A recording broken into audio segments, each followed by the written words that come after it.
Situation sécuritaire à l'est de la République démocratique du Congo avec cette visite du chef de l'État, Félix-Antoine Tshisekedi, l'annulation de la commune de Minembwe, qui dit la population de cette décision qu'a pris le chef de l'État. Est-ce que cette décision est-elle importante ou ça étonne les autres?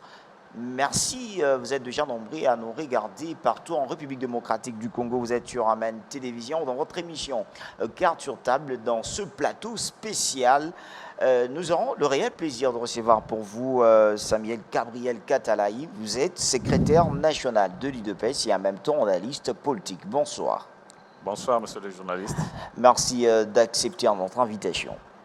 Merci beaucoup, c'est à moi de vous remercier. Oui. Alors, vous êtes de la famille politique du chef de l'État, l'UDPS.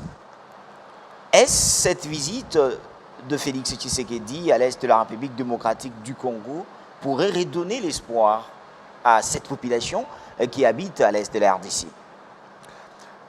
Je pense oui, dans la mesure où vous avez suivi le président de la République lors de son point de presse.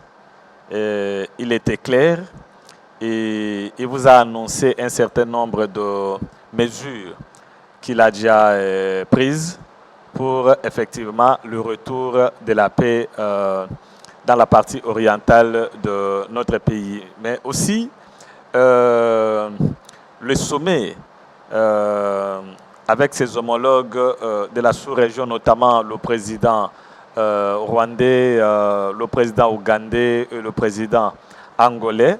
Ces sommets-là s'inscrivent effectivement dans la droite ligne de la recherche de la paix pour cette population-là qui se trouve être pendant plus d'une décennie toujours en proie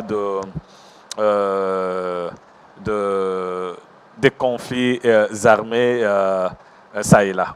Je le confirme, oui. Cette situation de l'Est, Gabriel, Samuel, est-ce que ça promet, parce que vous venez justement d'évoquer ces mini-sommets de Goma entre le chef d'État de la sous-région, beaucoup penseraient que cette voie diplomatique n'est pas payante, cette voie de rencontre en rencontre, beaucoup penseraient qu'elle n'est pas payante, cette voie.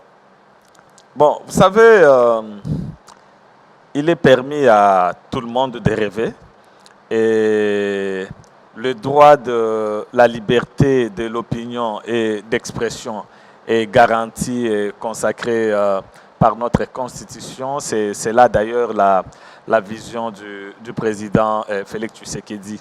Mais laissez-moi vous dire, monsieur le journaliste, que chacun a son approche.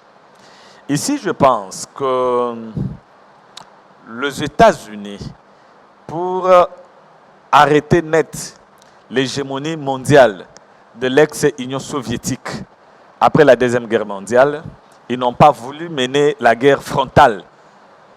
Ils ont préféré empêcher cette hégémonie-là, mais sans faire la guerre. Et c'est ce qu'on a même appelé la guerre froide. Vous comprenez un peu, hein? Et il a en même temps développé le côté diplomatique. Parce que nous sommes quand même en plein 21e siècle. Nous ne pouvons pas continuer à nous battre comme des animaux dans la jungle. Vous battre comme des animaux dans la jungle, Samuel Gabriel, mais une question se pose que la République démocratique du Congo, tout en reconnaissant le Rwanda, l'Ouganda, le Burundi et les autres qui sont frontaliers, qui nous font la guerre à chaque jour, que l'ennemi n'est pas caché. Pourquoi ne pas leur dire face à face que à tout temps convoquer le mini-sommet pour rien peut-être avoir à la fin comme solution? Mais justement, le dire en face, dans quel cadre? Donc le sommet est convoqué effectivement pour leur dire ça en face. Mais seulement, la différence ici, c'est que quand on gère, on n'a plus des états d'âme. On gère un pays avec une responsabilité responsable, si je peux m'exprimer ainsi. C'est-à-dire, nous n'allons pas tomber dans le sentiment des gens qui veulent à ce que le président de la République se mette à ridiculiser, n'est-ce pas, ses homologues. Non. Dans le cadre de, instauré par le président, je pense qu'ils peuvent tous se dire, n'est-ce pas, sans heurter l'autre. Vous comprenez un peu, hein? On ne va pas amener ça sur la place publique pour dire que j'ai fait ceci, j'ai fait cela, l'autre. Non. Mais je voudrais ici renchérir encore avec le premier aspect de mon intervention pour dire que la voie diplomatique n'exclut pas le renforcement, n'est-ce pas, de la capacité de dissuasion de notre armée. C'est là d'ailleurs l'idéal. On a toujours dit que qui veut la paix prépare la guerre. On ne peut pas préparer la guerre tant qu'on n'a pas de capacité, n'est-ce pas, on ne développe pas la résilience, ok, hein, vis-à-vis de vos protagonistes ou antagonistes. Vous comprenez un peu, hein? Alors donc, ici, je voudrais tout simplement dire que le président, tout en exploitant l'aspect diplomatique, il n'exclut pas. D'ailleurs, il a promis à la population de l'Est qu'il va encore continuer à renforcer le FRDC qui déjà consente des grands sacrifices. Ok, hein? Rien que... Beaucoup parleront que ces discours, on a toujours écouté Félix Tshisekedi à l'est de la RDC l'année passée tenir un même discours, cette année revenir encore avec le même discours, mais rien n'avance en tue à l'est de la RDC. Mais écoutez, la paix, on ne la fait pas avec son ami. On ne peut faire la paix qu'avec son ennemi. Mais tant que la situation ne changera pas, le discours sera le même. Attendez, vous voulez qu'aujourd'hui on commence à parler de quoi? Puisque ce qui préoccupe au plus haut point le chef de l'État, c'est la paix. Non seulement pour la population de l'Est, mais sur l'ensemble du pays. Parce que nous sommes un même pays. Lorsque l'Est est touché, c'est tout le pays qui se sent concerné. Le président ne peut pas fermer l'œil. Non. Il vous a dit que ses larmes coulent chaque jour quand il entend qu'à l'Est, ça ne va pas. C'est comme ça qu'il promet d'aller instaurer son quartier général à Goma d'ici le mois de novembre, tel qu'il avait d'ailleurs promis. C'était une promesse de campagne, ça va être réalisé. Voilà que les gens sont toujours vraiment mal intentionnés, comme pour manipuler notre peuple. Ils avaient toujours l'habitude de rappeler au peuple qu'il vous avait promis d'aller installer son quartier général jusqu'à ce jour. Où en sommes-nous? Aujourd'hui que ça vient d'être, ça va être concrétisé. Vous voyez, chaque chose a son temps. Alors, ça va être concrétisé. On parlerait du mini sommet entre le président de la région, de la sous-région de Grand Lac. Alors, cette situation de l'Est de la RDC, ça inquiète beaucoup. Et surtout l'étendue de la RDC. Doit-on dire que cette guerre à l'Est, ça profite aussi à nos politiciens qui sont les autres de ministres, de députés, voire même des hommes politiques, d'hommes d'affaires, ici, à Kinshasa ou sur toute l'étendue de la RDC? Est-ce que ça profite à certaines personnes, cette guerre à l'Est? Vous savez, en 2012, M. Vincent Moïndo, dans son ouvrage intitulé « De l'AFDL au M23 », un ouvrage publié en 2012 aux éditions L'Harmattan. Il fait état de 270 groupes armés au niveau de l'Est du Congo. La même année, International Crisis Group confirme, et lui va même plus loin. À ces jours, c'est-à-dire, je vais dire, au moment où le président Félix Tshisekedi arrive au pouvoir, je vous dis, nous sommes en 2019, le nombre a accru, je pense, et je pense fois 2 où il a carrément triplé.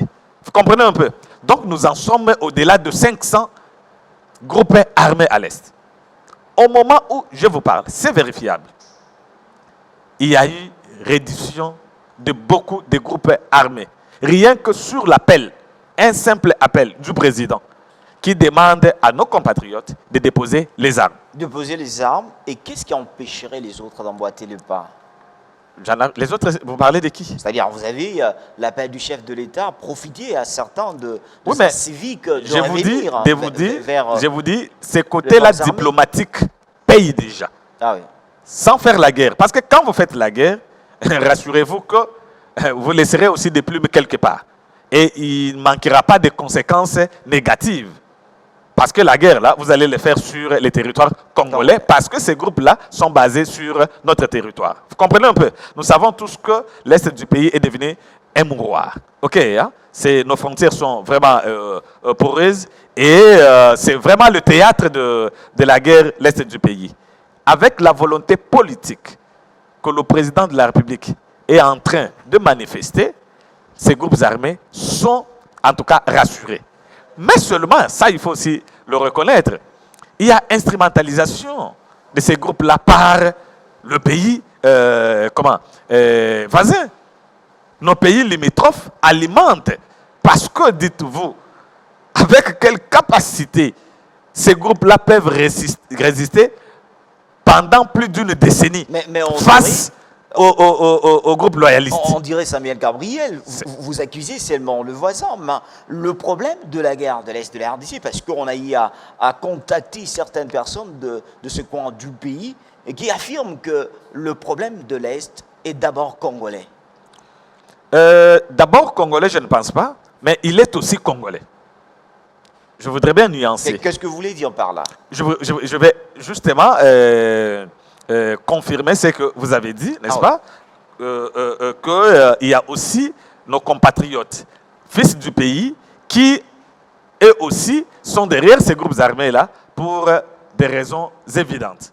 Parce que la guerre a aussi, d'un côté, les intérêts économiques. Vous savez, l'Est du pays regorge beaucoup de ressources naturelles. Et je pense que vous avez suivi que l'Ouganda était devenu le premier producteur mondial de l'or. Le Rwanda est de cobalt et mais écoutez, est-ce que vous retrouvez seulement ces matières premières-là sur le sol de ces deux pays-là? J'ai dit tout de suite non. Et comment est-ce que du coup, comme ça, ils peuvent... C'est pour vous dire qu'il y a aussi des intérêts économiques derrière. Je confirme ici. D'ailleurs, laissez-moi prendre un exemple. Lorsque la guerre éclate vers les années 1998, ok? Vous avez le MLC qui arrive avec en tête Jean-Pierre Bemba, ok? Et soutenu par qui? Par l'Ouganda, par Yoweri Museveni. Vous avez le RCD Goma qui arrive du côté Goma et tout ça, et soutenu par qui? Par le Rwanda. Est-ce que vous comprenez un peu? Voilà, c'est là où j'ai dit qu'effectivement, il y a aussi le fils du pays qui se sont laissés comme ça prendre, ok, hein, tomber dans le charme de nos voisins pour se retourner ou retourner alors les armes contre leur propre pays. C'est là le problème. Et vous savez comment est-ce que Jean-Pierre Bemba a finalement été inquiété jusqu'à faire 10 ans de prison à la CPI. Vous comprenez un peu? Donc, ces manipulations-là, si les gens pouvaient tirer des leçons, je pense qu'il n'y aurait pas eu fils du pays qui se laisserait encore manipuler par nos voisins. Voilà. Alors, Félix Tshisekedi qui montre cette volonté de ramener la paix à l'Est de la RDC. 2 semaines, l'actualité était avec l'inauguration de la commune de Minembwe par le ministre de la décentralisation, Azarias Robert-Roy. Félix Tshisekedi arrive à Goma, d'abord cette population congolaise qui penserait qu'on a eu à donner une partie de notre terre à l'un de nos pays frontaliers, mais ce qui n'était pas du tout correct. Félix Tshisekedi arrive et annule l'installation de cette commune de Minembwe. Est-ce que l'acte posé par le ministre de la Décentralisation était correcte? Merci beaucoup, monsieur le journaliste, pour la question. C'est aussi là tout le problème. Nous sommes en train de parler des efforts menés ici pour que l'Est du pays recouvre la paix. Mais voilà qu'il y a des gens qui se mettent à torpiller l'action, n'est-ce pas, salutaire du président. C'est là le problème. Est-ce que le président est soutenu seulement face à cette guerre atypique et asymétrique en même temps? Je dis non. Vous avez la Mouka, vous voyez comment est-ce qu'il s'évertue à combattre même quand il s'agit d'une question d'importance vraiment de l'unité nationale. Vous comprenez un peu? En France, vous voyez quand les terroristes attaquent, vous voyez comment est-ce que la classe politique fait vraiment bloc face à cette menace-là. Vous voyez aux États-Unis, lorsque les World Trade Center sont frappés, comment est-ce que... Donc, devant des réalités comme ça, on laisse tomber tout ce qu'on a comme guerre pour se mettre d'abord à sauver et à sauvegarder les intérêts de notre pays. Oui. J'en arrive pour répondre à votre question sur Minembwe. Mais Minembwe, c'est quoi? Mais, encore une fois, il y a de la manipulation. Qui manipule l'autre? Mais Minembwe, qui sont responsables? C'est la MOCA et FCC. Lorsque on adopte la loi, n'est-ce pas, au Parlement, mais Fayoulou est député. En 2012, avec Matata Fayoulou est député. Il y a Mouzito d'abord, qui est Premier ministre. Et ensuite, c'est Matata qui arrive. Vous comprenez un peu? La loi est adaptée pendant que Fayoulou était député. Pourquoi? Est-ce que Fayoulou, déjà... oui. Pourquoi vous voyez la main noire du FCC? Je suis en train d'analyser. Et je suis en train de vous analyser la question. Ok? Je dis ceci. Je ne vois pas la main de personne, mais je suis en train de présenter le fait. Lorsque cette loi a été votée au Parlement, Fayoulou était député. Vous ne l'avez jamais entendu dénoncer cette situation-là. Depuis que la loi a été adoptée au Parlement jusqu'à ce jour. Fayoulou ne s'était jamais réveillé de son profond sommeil pour comprendre que la loi qui avait été votée n'était pas bonne pour le pays. Ça, c'est de un. De deux, vous avez Mouzito qui a commencé avec cette question. Matata vient, il prend un décret numéro 13/029 du 13 juin 2013, conférant, n'est-ce pas, le statut de ville et de commune, n'est-ce pas, à certaines agglomérations de la province du Sud Kivu. Vous comprenez? En son article 8.10, vous retrouvez Minembwe. OK? Arrivé en 2018, vous avez Rouberois qui va quand même arracher, OK, l'autorisation de l'installation de cette commune rurale-là et par ricochet de son administrateur. Vous comprenez un peu? Mais on se pose la question, pourquoi est-ce que depuis tous ces temps-là, Robert Roy ne l'avait pas jamais fait? Il a attendu 2 ans après, de 2018 à 2020, peut-être il était buté par certaines des choses avec le gouvernement ancien qui n'arrivait pas à se voir avec toute indépendance, peut-être de procéder. Je suis quand même curieux, n'est-ce pas, de voir l'ordre de mission, n'est-ce pas, de Rouberois qui l'autorise à aller installer cette histoire-là. L'objet de cet ordre de mission-là m'intéresse beaucoup plus. Parce que je ne sais pas si Robert Roy a été vraiment autorisé à aller faire ce qu'il a fait. Vous regarde, quel a été l'objet de la lettre? Je n'en sais rien. Je ne sais pas. Est-ce que Ilunkamba Sylvestre, le Premier ministre, était au courant de ce déplacement? Mais c'est là tout le problème. C'est ça ma question. Je suis en train de mener, en tout cas, des enquêtes pour ne fût-ce que tomber sur cet ordre de mission-là. Je suis vraiment curieux, hein, parce que lui donner vraiment cette autorisation-là au détriment des autres, parce que sur ces décrets-là, il n'y a pas que Minembwe. Mais pourquoi seulement extirper Minembwe, se précipiter à l'installer comme commune rurale et laisser les autres... Peut-être il fallait commencer par Minembwe et après les autres. Hein. Oui, mais qu'est-ce qui fait qu'on commence par Minembwe? Justement, c'est là, en fait, l'interpellation. Parce qu'on ne comprend pas. Non, non. Lorsque, même si c'était un droit, mais lorsqu'on trouve que c'est une question qui risque d'embraser la case, en tout cas pour l'intérêt général, on recule. Mais là, il y a eu un forcing. Là, il y a eu un forcing, et voilà que ça a créé un tollé.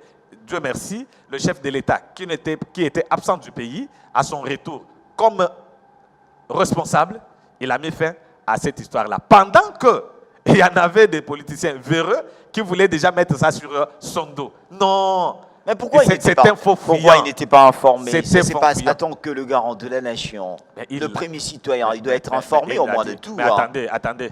Vous pensez que lorsque je suis convaincu que vous n'êtes pas d'accord ou vous ne serez pas d'accord avec moi sur cette question-là, et vous pensez que je viendrai vous poser la question? Je ne le ferai pas. Parce que je sais déjà, je connais d'avance quelle sera votre réponse. Alors, on a attendu, n'est-ce pas, son absence pour que cela soit fait vite. Et le faire à son insu, c'est mal connaître le président. Parce que c'est quand même un président de la République. Hein. Quand il arrive, il trouve qu'il y a un ça ne va pas dans son pays, et bien il a mis fin à cette histoire-là. Aujourd'hui, voilà là où il y a de l'irresponsabilité. Ah oui, et peut-être le manque de maîtrise des choses. OK? À Londres, je pense, si ma mémoire ne me trahit pas, le président répondant à une question d'un journaliste de la diaspora sur effectivement le peuple Banyamulenge. Le président confirme haut et fort que les Banyamulenge sont des Congolais. Vous comprenez un peu? Fayoulou, aujourd'hui, dans son point de presse, il dit à l'opinion, aussi bien nationale qu'internationale, que les Banyamulenge ne sont pas des Congolais. Mais Fayoulou était ici en 2002-2003, fin 2002, début 2003, lorsque le dialogue intercongolais de San City prend fin, Robert Roy est désigné vice-président dans ce pays. Lui, Fayoulou, sachant que les Banyamulenge ne sont pas Congolais, alors que Robert Roy l'est. C'est un syllogisme simple. Donc, Robert Roy n'est pas Congolais. C'est Fayoulou qui dit ça, n'est-ce pas? Mais pourquoi ne l'avoir pas combattu déjà en son temps pour ne pas le laisser accéder à un poste aussi, non seulement important, mais aussi stratégique et prestigieux, comme ça, comme vice-président en charge des questions politiques. Samuel Gabriel, Katalaï. Et puis aussi, monsieur le journaliste, c'est très important, déclarer aujourd'hui que les Banyamulenge ne sont pas des Congolais, c'est déclarer la patrie, n'est-ce pas, de tout un peuple. Ah oui. Non, le Banyamulenge, on peut craindre qu'ils soient comme ça apatrides. Puisque si vous dites qu'ils ne sont pas Congolais, le Rwanda dit qu'ils ne sont pas Rwandais. Bon, ils sont qui? Ils deviennent des apatrides. D'où, directement, ils vont se jeter entre les bras des Nations Unies pour demander, n'est-ce pas, le soutien et l'autodétermination. C'est ça ce qu'il faudrait craindre. Voilà le politicien, n'est-ce pas, de Pacotil, comment est-ce qu'il se comporte. Ok, hein, excusez-moi pour le terme. Voilà comment il se comporte, parce que je n'ai pas une autre qualification, franchement, face à une telle attitude. Alors, lors de la 52e réunion du Conseil des ministres, Félix Tshisekedi, chef de l'État, s'est dit d'être au courant d'une manipulation politicienne en gestation pour jeter en pâture sa décision en allant l'installation de la commune de Minembwe dans la province du Sud Kivu. Une question directe. Ne croyez-vous pas que derrière cette annulation de Félix Tshisekedi, il y a certaines personnes qui ne sont pas contentes, surtout ceux qui sont de cette partie de l'Est de la RDC? Tout naturellement, et tout à fait aussi normal. Tout ce qui avait intérêt à ce que Minembwe soit reconnu comme commune rurale. À partir de l'instant où le chef de l'État décide, n'est-ce pas, de l'annuler, vous pensez que ça met tout le monde d'accord? J'ai dit tout de suite non, c'est tout à fait normal. Or, cette attitude-là est responsable. Parce que depuis il a pris cette décision-là, vous avez senti le calme revenir dans le pays. Mais il y avait tension. Le calme, c'est justement pour certaines personnes, mais les autres n'arrivent pas à partager l'idée du chef de l'État parce une que minorité des gens en mal de positionnement qui s'agitent, il n'y a rien. Alors, vous Il y voyez a rien. cette décision, Azarias Robera, qui s'amène avec des députés nationaux, qui s'amène avec certains de ministres à l'est de la RDC pour au moins faire l'installation de cette commune. Est-ce que doit-on dire que Azarias Robera est entouré par certaines personnes, peut-être qui voulaient que Tshisekedi puisse échouer totalement avec la guerre de l'Est, qui peut-être pour lui fait ça comme son plan idéal? Le premier citoyen du pays, le mieux informé et renseigné de tous, quand il vous le dit, vous voulez que je puisse le contredire?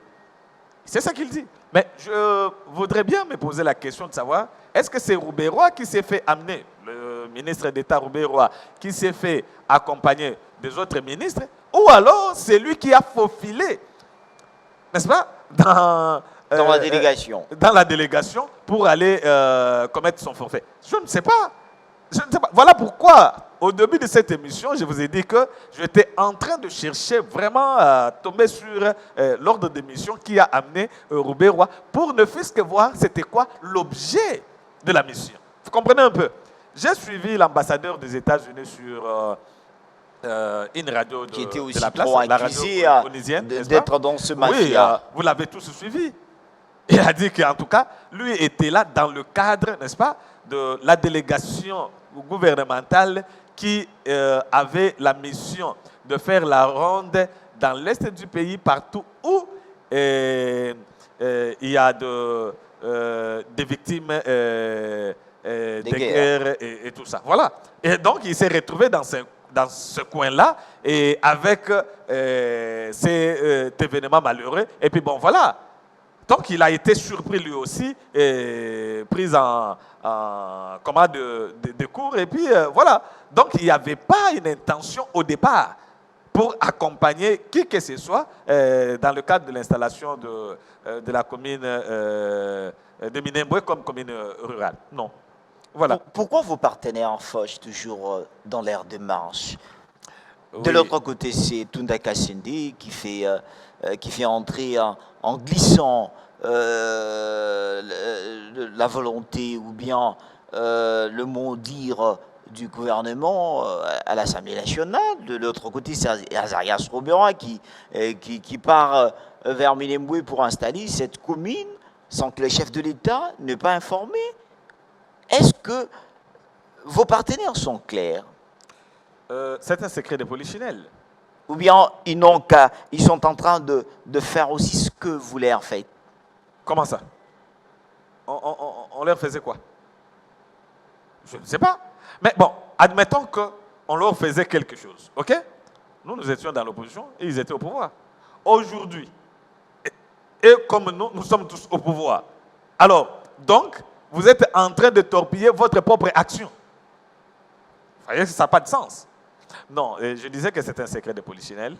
Nos amis du FCC, n'est-ce pas, ne veulent pas de la réussite du mandat du président Tshisekedi. Ça, c'est clair. Parce que... Alors, il faut couper cette coalition. Cette réussite... S'ils ne veulent pas. Le peuple n'est pas dupe. Nous avons aujourd'hui un peuple mature. Parce que formé depuis plus de 3 décennies par feu président Etienne Tshisekedi. Vous comprenez un peu, hein? En tout cas, le peuple est mature et le peuple a fini par comprendre et faire la part des choses. Nous sommes ensemble, c'est vrai, mais le peuple sait qui travaille et qui ne travaille pas, qui a l'amour du pays, qui ne l'a pas. Donc, tout ça, c'est connu. Et en 2023, c'est ça même la peur, hein? Là, en 2023, on va poser la question de savoir comment est-ce qu'en 5 ans, le président Félix Tshisekedi a réalisé un grand nombre, n'est-ce pas, d'ouvrages, pendant que 18 ans passés, vous n'avez rien foutu. Donc vous êtes des aventuriers et le peuple va leur sanctionner sévèrement. Voilà la crainte.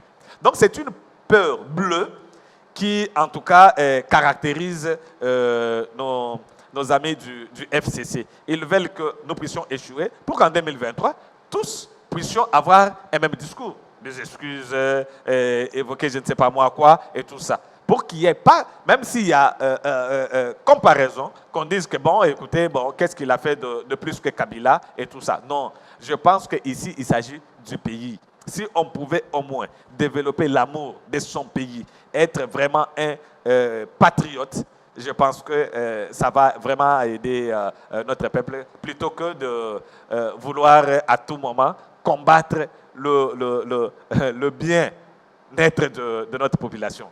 Je ne sais pas comment qualifier ça, je suis élégant, je ne voudrais pas utiliser de grossier ici, mais bon, comprenez que les mots me manquent pour qualifier ce que nos amis du FCC. Il n'y a pas que eux, hein? Vous avez aussi la Moka Hezbollah, n'est-ce pas? Hein? Ça, c'est d'après Mike Mukebai, qui fait partie de la Moka, c'est lui qui vous avez embauché. Hein? Comment? Qui vous avez embauché. Mais pourquoi? Mike, jusqu'à preuve du contraire, Mike Mukebai fait partie de la Moka. Mais il dénonce ce qui se passe. D'ailleurs, il a promis de dire la vérité, non seulement sur les élections, mais aussi sur Genève. Or, par déduction, et quand on dit qu'on va dire la vérité sur les élections, alors que Fayoulou s'est réclamé vainqueur. Maintenant, un de siens dit qu'il va dire la vérité. Je pense que c'est simple à comprendre. Alors, et Genève, qu'est-ce qui s'est passé? En tout cas, nous attendons que les sociétaires de la Moka eux-mêmes prennent le courage de commencer à dire la vérité à l'opinion, un peu comme Mike Mukebai a commencé à le faire. Justement, voilà. vous parlez de vos partenaires.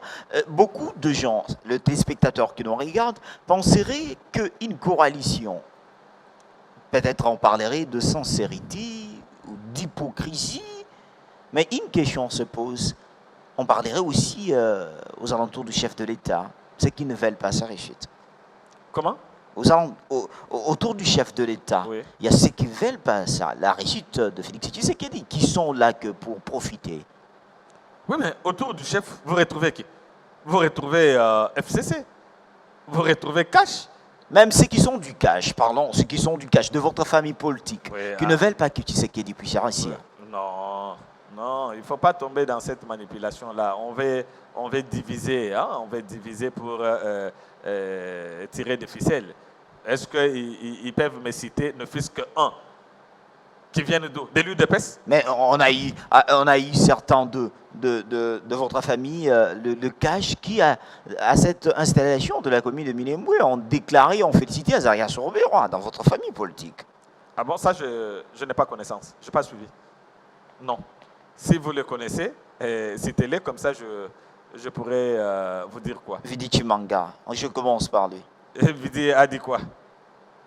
Et que c'était vraiment un acte louable, que d'aller comme ça, presque en catimini, installer Minembwe comme commune. Je ne pense pas. C'est quand même un homme lucide, le conseiller Vidi Chimanga. Je ne pense pas. Je ne l'ai pas suivi, mais je doute fort. Je ne pense pas. Peut-être qu'il a été mal compris. Il a été mal compris. En revenant à l'est de la RDC, Minembwe, toujours une question très importante. Est-ce que la population de l'Est doit-elle espérer en Félix Tshisekedi que la paix va revenir? Victime expiatoire. OK? Quelqu'un qui promet à ses compatriotes, à son peuple, de se sacrifier pour la paix. Est-ce qu'il y a mieux que ça? Quelle garantie? Quelle autre garantie auriez-vous voulu que le président puisse donner? Mais ça, c'est fort. Il accepte de verser de son sang. Rien que pour que l'Est recouvre la paix. Parce que ça devient une épine dorsale. Ah oui. Vous voyez? Et notre économie, parce que c'est toujours l'effort de guerre. La guerre coûte très cher. Vous comprenez un peu? Et tout ce qu'on peut mobiliser comme moyen, c'est toujours affecté à la sécurité, à la guerre de l'Est. Vous comprenez un peu? Ça commence à peser. Nous voulons maintenant reconstruire le pays.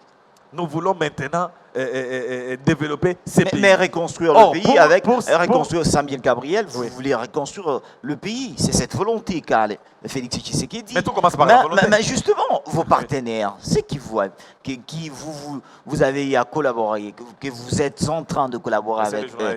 Vous venez justement de dire qu'ils ne veulent pas que Félix Tshisekedi puisse réussir. Vous voulez que je vous dise que nos partenaires sont à la base de tout ce qui se passe là à l'Est? C'est ce que vous avez voulu que je vous dise maintenant clairement? Quand est-ce que nous avons commencé à assister à la naissance des groupes armés à l'Est? Pourquoi c'est N'est-ce pas avec l'avènement de la prise de pouvoir par l'AFDL? C'est beaucoup plus après la mort de Mouzé. Mais écoutez... C'est-à-dire ce qui s'est créé à l'Est, c'est l'FCC qui est à la tête. Suivez mon regard. Allons-y. Suivez mon regard, ok? Le peuple vous suit aussi. Je vous dis que ce peuple-là sait que nous n'avons pas connu. Nous autres, nous sommes nés, nous avons grandi sans entendre ne fût-ce que les sons des coups de balles. De balles. Non. Moi, personnellement, non. J'ai commencé à vivre ça avec la guerre de l'AFDL. Vous comprenez un peu?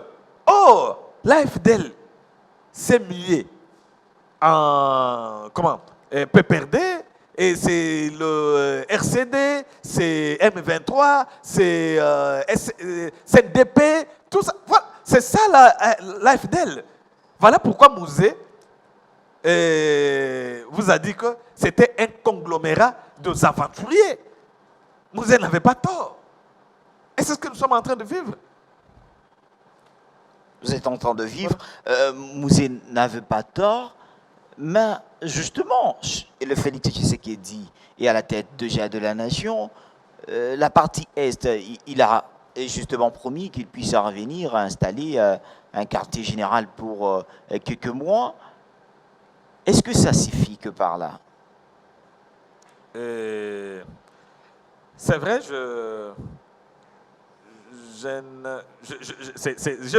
j'ai suivi les images où je voyais le président Mobutu. Ça doit être la guerre des 6 jours de Kolwezi, où les images nous renseignent que le président Mobutu et le MCC Tokolanda, vous comprenez un peu? Oui. Il est descendu sur place, là où il y avait la guerre, et ça motivait l'armée, et nous avons mis fin, n'est-ce pas? Et nous avons rapporté. Voilà la présence du commandant suprême de FARDC et de la police est d'une importance capitale. Ça va motiver, ça va remonter le moral, de nos forces armées, et vous aurez le résultat. Puisque le chef ne gire que sur la condition, l'amélioration des conditions de vie, n'est-ce pas, de nos services de sécurité, et aussi les doter de moyens pour renforcer encore leur capacité afin de devenir une armée dissuasive. C'est très important ça. Donc si vous me posez la question de savoir si ça suffit, oui, je vous dis, c'est déjà un grand pas. C'est-à-dire cette population doit espérer, dans ce dire, de revenir. Vous n'avez pas suivi le chanson scandé par cette population-là, rien qu'avec la présence du chef souterrain. On l'a fait avec l'ancien président. Ça redonnait l'espoir. Même Kabila. De vivre. Même Kabila, on l'a fait, ces genres de chansons. Vous savez, lorsque il y a des pratiques telles que, avant l'arrivée du chef, la banque centrale, envoie de billets de banque et pour mobiliser et tout ça. Non. Laissez les gens venir d'eux-mêmes et non pas leur donner un présent pour venir. Non, c'est différent. Ça peut paraître, n'est-ce pas, pareil, Mais je vous dis que les motivations sont différentes. Les motivations sont différentes. Oui. Une question, pardon, un peu de votre parti politique, l'UDPS. Comment se porte l'UDPS en ce moment? Parce que avec deux conflits qu'on a eu, deux querelles dans les temps passés, est-ce que et tous, que ce soit Paul Chilumbu, Jacquemain Chabani, le président Haï, Jean-Marc Kabound, Augustin Kabouya, sont-ils tous revenus? Vous aimez bien le polémique, hein? Mais le parti est tranquille. Parce qu'on dirait que vous n'aidez pas le chef de l'État. Est-ce que vous avez suivi à chercher en 2023 la majorité parlementaire? Le parti est calme, le parti est tranquille, le parti travaille. La majorité la majorité parlementaire, je veux dire, dont il est question ici en 2023, n'est-ce pas, fait partie de la stratégie mise en place par le président Aïe Jean-Marc Kabound et le secrétaire mais général. Qui ne se fait pas sentir. On voit vos partenaires du PPRD en train de préparer les terrains. Mais attendez, ils avaient tous les moyens de l'État, ok? Et Chadari a mené sa campagne avec l'avion de la compagnie Ariane, comment on s'appelle encore, Congo Airways. Ok, hein? Il avait tous les moyens de l'État. Ils ont échoué. Et c'est aujourd'hui que, sans moyens de l'État, ils vont maintenant remplir. Non, laissez battre. Effectivement, ils ont raison parce que ils savent qu'ils sont tellement haïs par notre peuple qu'ils risquent vraiment de disparaître sur la scène politique d'ici 2023. Mais quant à l'UDPS, mon parti, laissez-moi revenir, n'est-ce pas? C'est ce qui m'intéresse beaucoup plus. L'UDPS, ok? Venait de faire la mise en place. Il y a la série de décisions prises par le président Jean-Marc Kabound, n'est-ce pas, portant la mise en place de comités fédéraux à travers la République. Qui a été contesté. Ça rentre dans le cadre de la redynamisation du parti. Même vous comprenez qui un a peu? été contesté Et par là, les autres. C'est 2023 qui est en vue. Contesté par qui? Par les autres, hein, au sein de votre famille politique. Attendez. Qui n'est pas habilité de le faire. Mais qui vous a dit qu'en démocratie, il doit y avoir unanimité? Mais justement, ça prouve le niveau de la démocratie qui sévit au sein de l'UDPS. On dirait Nous ne sommes pas des bénis, oui. Selon vos statuts, ça ne permet pas à Kabound de faire ça. C'est le Wakenda et les autres. Ils devaient se réunir entre comme votre statut. Mais ceux qui vous disent que le parti interdit au président Haï de le faire, n'est-ce pas? Vous ont-ils donné un article? C'est quoi l'article de ces statuts qui est interdit? Moi, je n'en connais pas un. Qu'on me les donne, comme ça, je les lirai. J'ai les statuts avec moi. Je le règlement intérieur. Le cadre juridique qui régit mon parti, je le connais. Je n'ai pas vu un seul instant dans ni l'un ni l'autre un article qui... non, ça, je n'en sais pas. Mais je suis en train de vous dire que dans mon parti, nous sommes un parti démocratique. Okay, hein? C'est le parti qui n'a pas voulu que soient instaurés 3 partis politiques dans ce pays tels que voulus par Mobutu. Et c'est le parti qui a dit à Mobutu non. Non, c'est le partisme intégral. Et non pas nous imposer 3 partis. Non. Si tous ces partis ici sont nés, c'est grâce à l'UDPS. Sont-ils reconnaissants tout simplement? Ce sont eux qui tirent à boulet rouge chaque jour sur l'UDPS. Alors que l'UDPS a milité, il a combattu pour qu'eux puissent exister. Ça, c'est de l'histoire. Nous devons quand même le rappeler, c'est très important. Mais bon, nous comprenons, nous disons, c'est la contradiction que nous avons voulu. Parce que la démocratie, c'est la tolérance, c'est la contradiction. Celui qui n'accepte pas la contradiction, il est tout sauf démocrate. Et là, c'est une démocrature. Vous comprenez un peu? Or, nous sommes une démocratie qui a commencé d'abord au sein du parti et qui, en tout cas, montre maintenant ses fruits au niveau du pays avec un de l'UDPS à la tête. Alors, l'avant-dernière question, avant qu'on puisse clôturer, parce que nous sommes presque à la fin, est-ce au niveau de l'UDPS pour assurer à vos militants, combattants, cadres, que vous donnerez à Félix Tshisekedi avec vos alliés la majorité parlementaire en 2023 si il y aura élection? Ça, c'est un défi. Ça, c'est un défi pour l'UDPS et sa hiérarchie. Je vois ici Jean-Marc Kabonde et Augustin Kabouya. Ils ne cessent de nous le dire. Ils sont décidés de trouver vraiment une majorité confortable au président pour éviter ce que nous sommes en train de vivre dans le cadre de la coalition. L'expérience nous a rendus sages. L'espérance vous a rendu sage. Nous sommes presque à la fin. Samuel Gabriel Katalaï, vous allez regarder votre caméra.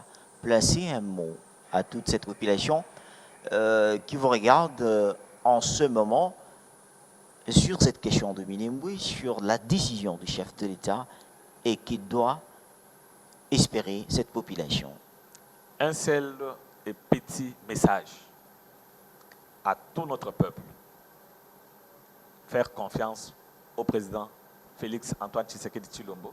Fermer les yeux à tous ces vendeurs du vent qui, à longueur de journée, s'aimaient à manipuler l'opinion pour l'adresser contre son chef qui, jour et nuit, en tout cas, cherche de voies et moyens pour le développement de son pays, le retour de la paix ainsi que le bien-être de sa population. Voilà le petit message que je pouvais lancer. Merci à vous, Samuel Gabriel Katalaï, d'accepter notre invitation. Je rappelle, vous êtes secrétaire national de l'UDPS et en même temps analyste politique. Merci, M. Jean, c'est à moi de vous remercier. Alors, vous étiez nombreux à nous regarder dans ce plateau spécial Carte sur table. Est-ce que nous devons se battre pour le Congo? Au moment où nous tous nous sommes fils de ce pays, saillir, c'est la mauvaise des choses. Je vous ai toujours demandé, sans l'amour, le Congo n'avancera pas. Alors nous tous, nous devons fournir l'effort de soutenir le pouvoir. Pas justement une obligation, mais aussi dans la démocratie, parce que c'est l'autorité établie par Dieu. Félix Antoine Tshisekedi, nous devons aussi les soutenir pour que nous tous devons concourir que la paix puisse revenir à l'est de la RDC. Vous étiez nombreux à nous regarder dans vos salons et vos bureaux. Merci de nous faire confiance. On se retrouve dans le prochain numéro avec un autre invité dans ce numéro spécial. Je vous dis merci. C'était Carte sur table, le plaisir du débat. Merci, au revoir et au prochain numéro.